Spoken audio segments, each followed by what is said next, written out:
You know, I wanted to make sure that people understood that these kids have started this program in the very end of November, so they had maybe 2 lessons, a group lesson and a private lesson in December, and then really started up in earnest in January. They've never, most of them, the majority of them, have not read music before this. Some of them were starting to get advanced enough that they were working on reading music with Chad Fisher here at Laurel, and they're really excited about doing it, but they've spent a lot of time practicing it. It's such a hard skill, and it was taking them a lot of time to just think about the name of the note and what they were going to play next and what finger played it, and it's a very complicated path, and they're really starting to put together all of this music. It's exciting. It's a wonderful thing to see. Well, it's fun to work with them. They're really excited about doing it, and we're having a great time. Here's the 3rd graders. So we have Sam and Ben, and Alana, Paige, and Ella, Keegan and Sammy. You know Sammy.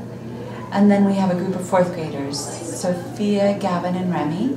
And then we have this kindergarten and 1st grader, Juliet and Ethan.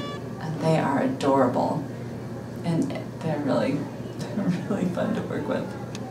But I think those are our groups. And so we hit them each for a private lesson on the 1st week and the 3rd week of the month.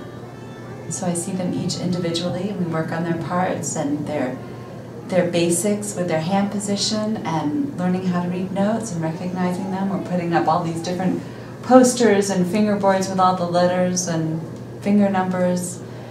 And then the 2nd week and 4th week, we have group lesson, and I get to see each group twice in that week. And most of the groups have mastered their first piece, and they're starting their 2nd piece. Yeah, they seem like very dedicated young musicians, and they're getting a lot of support from their parents and their families. They are really excited about doing this. They also work with Chad during the week a little bit still, and some of them do fiddle class. Some of them even do mandolin. So they're just getting this huge immersion in music every day in school. It's just great. We just grab them for 15 or 20 minutes here or there, and it's enough. And that individual, attention that they're getting is really special. It makes a difference. It makes a huge difference, because a lot of them came in and they weren't holding the bow well, and their hands were all flat. And if you don't have relaxed hands and open hands, they're going to get to a certain point, and they're going to get very, very frustrated. So at this early age, they're getting very specific professional technique. Mm-hmm. They are. And if you don't start to give them that feedback, we're seeing that in 4th and 5th grades, they're starting to have less and less interest, because it's becoming harder as the pieces get harder. They're not having the technique to help them through those stages, and it's becoming less and less rewarding and harder work. So if they can get more individualized one-on-one attention, they stick with their instrument, they stay with it through 4th grade, into 5th grade, even when their interests are starting to change, then they can find it rewarding. Then they're going to take it into 6th grade. And that's going to give them an identity, it's going to give them a group that they want to belong in. Being in orchestra, having some place in middle school and high school that you identify as your niche really makes a difference. I hear that from any high school teacher, that when kids are starting to hit those big pools of students, you need to have that one thing that you identify as yours. And that's what helps you stay in school, helps you stay accountable for your grades, helps you in attending classes in a regular way. You look forward to that class that you have that you really find rewarding. You get access to special events like all-state orchestras and music conventions, scholarships to college.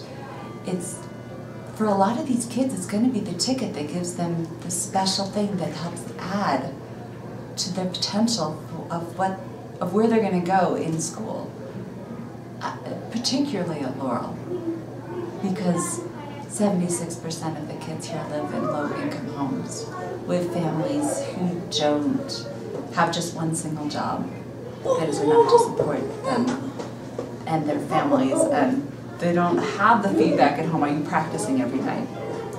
Do you know what your hands are doing? Are they both open?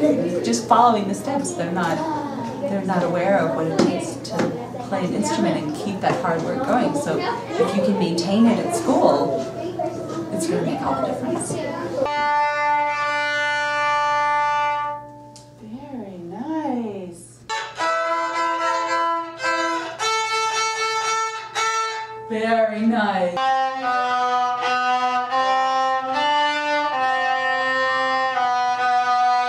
You did it. And your thumb stayed curved. Oh my gosh. Great job, Kevin. Go ahead and put your violin away. Go to lunch. You earned it.